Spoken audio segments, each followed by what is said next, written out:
everyone. I am Salsati Abala, a college student from Cebu Eastern College with the course of Bachelor of Secondary Education, major in English. And today I am with Miss Princess Lagos to talk about the teenage pregnancy. About her insight about the teenage pregnancy. So Miss Lagos, would you like to give an opinion or insight about the teenage pregnancy?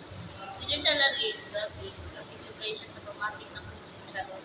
Pero wala dyan nag-expect na dato. Pero sa kwanza, graduation no, nakaluwas yung tao. Karoon, nakuha kay Tuna. Padong na siya pero July. Nadi uban nga teenage pregnancy ka rin, dili ganahan sa naidang talaglag. Nadi ko sa party na sa dato. Pero nakunahan ako sa konsep. Pamili sa ambak, naman ang komunikon. Oo, to. Padayon na lang to. Matag sa wajud taon ko nagmahal. Ano to? Para na ako.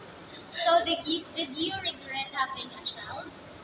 At first kay oo kay isud man pud akuwatan ng maligalos ka to bilang akuwat ko dayon discrimination sa tanan sayo kay na magdos biga ano na pero to na sa part nga depressed anxiety ko ana hapit na mabuha ko maybe ato pero paano gani pray na ko nga isa man yung buhaton din ako ani ako baliin ko ana sa naini nga ko nga kaya ra na nimuoy na kay upan nila tao na wala. Yes. So how do you handle those discriminations, those stress? Tapos bigas dunggan, wala dyan na.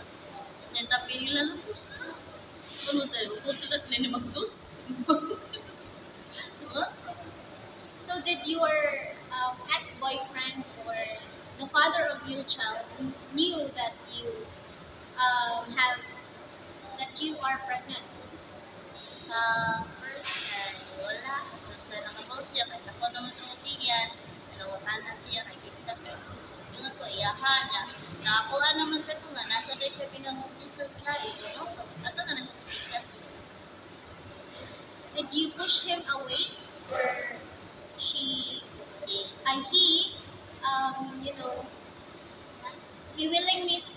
willing to go to a Willing mo siya na makuha sa mo, pero ako, dili man yun.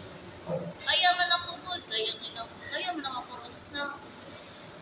Ato sa pikas na lang ang magbuhan ka sa samnog sa turito. Nasa siya iyan ka. So does your parents know about your pregnancy? Oo, okay yun. So, nabala yun ni mama doon, wala na may bato. Wala ka bato. Gumagawa ka niya. Pero ito niya.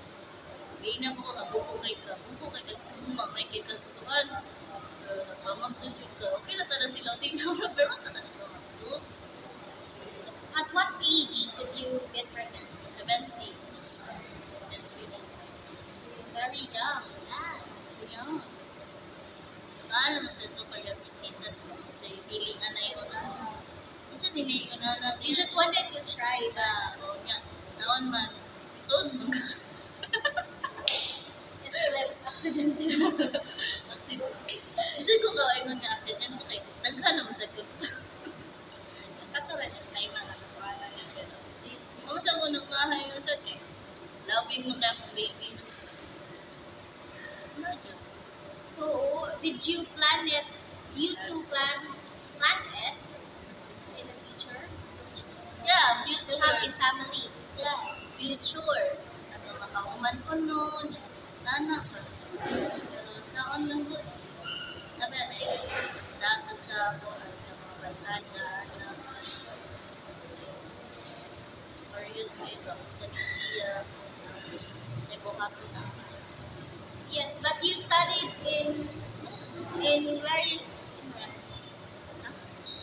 in university. Yes, Sila Roberts ko. University of the I studied at University of the Philippines. Bachelor of Nursing.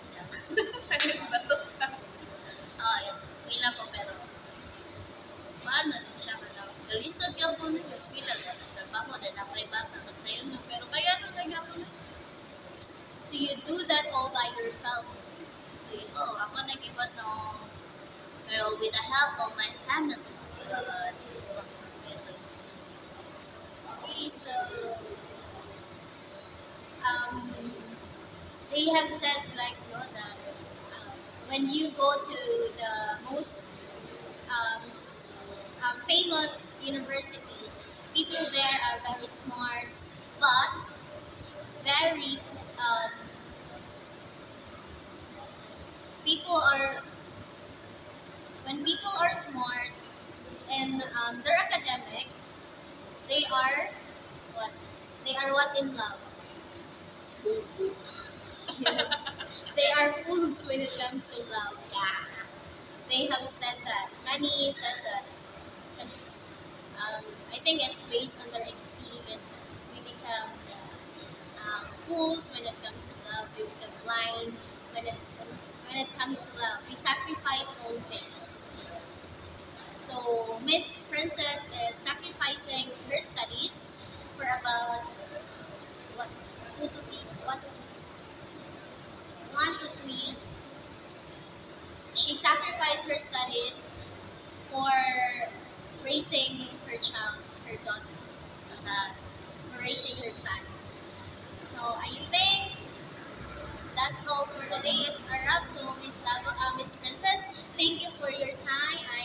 I am honored to have interviewed with you to know your stories about this the teenage pregnancy because many teenagers aren't good in have good feelings about talking about teenage pregnancy, and it's a good thing that you have the confidence or the willingness to share it with us.